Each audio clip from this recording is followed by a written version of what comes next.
জমি দুর্নীতি মামলায় গ্রেফতার হেমন্ত সোরেন। টানা 7 ঘন্টা জিজ্ঞাসাবাদ। হেমন্তকে জিজ্ঞাসাবাদ ইডির আধিকারিকদের জিজ্ঞাসাবাদের পরই রাজভবনে যান হেমন্ত। আর রাজভবনে মুখ্যমন্ত্রী পদ থেকে ইস্তফা দেন হেমন্ত।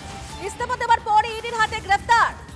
মুখ্যমন্ত্রী পদে বসতে চলেছেন চম্পাই সোরেন, যেমনটা সূত্র মারফত খবর পাওয়া যাচ্ছে। আর গ্রেফতারের প্রতিবাদে বন্ধেরও ডাক দেওয়া হয়েছে ঝাড়খণ্ড মুক্তি মোর্চা তরফ থেকে। এবং লাগাতার সেই ছবি একেবারে সকাল থেকে দেখাচ্ছি সরাসরি ঝাড়খণ্ড থেকে আপনাদেরকে। আর সেখানেই পৌঁছে গিয়েছে রিপাবলিক বাংলা। ইডির সঙ্গে যখনই রাজভবনে গেলেন তিনি, তখন থেকে গ্রেফতারের জল্পনাটা আরো বেশি তীব্র হয়েছিল। এবং একই সঙ্গে আরো একটা জল্পনা বাড়ছিল যে ঝাড়খণ্ডে নতুন মুখ্যমন্ত্রী কে হবেন।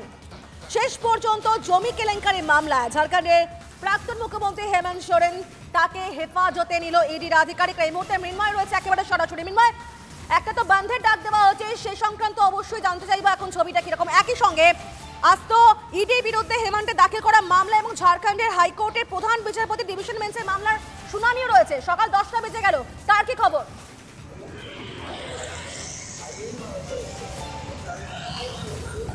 একবারই দেখো, এখনো পর্যন্ত যে হেমন্ত সোরেনকে যে রাঁচির যে ইডির যে জোনাল অফিসেতেই রাখা হয়েছে। এখনো পর্যন্ত তাকে এখান থেকে বের করা হয়নি। যেটা সূত্র মারফত খবর, 1টা থেকে 1:30 নাগাদ তাকে এখান থেকে বের করা হবে। এবং মূলত যে রাঁচি হাইকোর্টের যে মামলা, অর্থাৎ হেমন্ত সোরেন যে ইডির বিরুদ্ধে যে মামলা ফাইল করেছিল তার যে শুনানি আছে, তার শুনানি এখনো পর্যন্ত হয়নি। অর্থাৎ কিছুক্ষণের মধ্যেই সেই শুনানিও আমরা শুনতে পাবো। অর্থাৎ সব মিলিয়ে বলাই যেতে পারে যে এখনো পর্যন্ত হেমন্ত সোরেনকে এখানে রাখা হয়েছে, কিছুক্ষণের মধ্যেই তাকে হয়তো কোর্টে নিয়ে যাওয়া হবে, এমনটাই জানা যাচ্ছে। এবং যে তুমি যেটা বলছিলে, মূলত যে যে বন্ধ, সে বন্ধের কিন্তু কোনো প্রভাব লক্ষ্য করা যায়নি।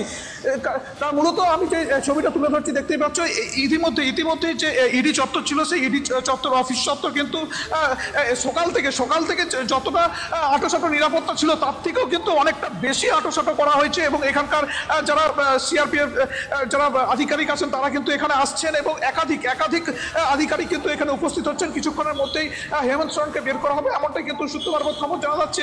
এবং তুমি যে বিষয়টা, আমি আরেকবার ছবিটা তুলে ধরার চেষ্টা করব, যে বন্ধের যে বিষয়টা তুমি বলছিলে, দেখো আমি সামনে যে দোকানগুলো দেখানোর চেষ্টা করব। যে সমস্ত দোকান, সে সমস্ত পাশাপাশি আছে, সেই দোকান খোলা রয়েছে এবং যানবাহন স্বাভাবিক রয়েছে। অর্থাৎ বন্ধের কোনো প্রভাব কিন্তু লক্ষ্য করা যাচ্ছে না, এমনটাই কিন্তু ছবি উঠে আসছে রাঁচি শহর থেকে। একাধিক জায়গা থেকে কিন্তু সমস্ত জায়গায় সমস্ত কিছু স্বাভাবিক রয়েছে। অর্থাৎ সব মিলিয়ে কিছুক্ষণের মধ্যে দেখতে পাচ্ছ যে আধিকারিকরা কিন্তু এখানে আসতে শুরু করেছেন। এবং কিছুক্ষণের মধ্যেই কিন্তু এখান থেকে বের করা হবে হেমন্ত সোরেনকে। এবং যতক্ষণ পর্যন্ত হেমন্ত সোরেনকে না বের করা হচ্ছে, ততক্ষণ পর্যন্ত কিন্তু সঠিকভাবে বলা যাচ্ছে না যে হেমন্ত সোরেনকে কোথায় পেশ করা হবে। কারণ ইডি মারফত, এটা সূত্র মারফত খবর যাচ্ছে, তাকে রাঁচি কোর্টে পেশ করা হবে। এবং যেটা সবথেকে উল্লেখযোগ্য বিষয়, যে এই যে মূলত যে জমি কেলেঙ্কারি মামলা, অর্থাৎ এই জমি কেলেঙ্কারি মামলাতে যে গ্রেপ্তার করা হয়েছে, সেই জায়গাতে যে দুর্নীতিগুলো উঠে এসেছিল, সেই দুর্নীতির কিন্তু একাধিক যে নথি, আরো নতুন নথি ইডি আধিকারিকদের হাতে এসছে, এমনটাই কিন্তু সূত্র মারফত খবরে জানা যাচ্ছে। অর্থাৎ আমরা সেই দিক দিয়ে নজর রাখবো।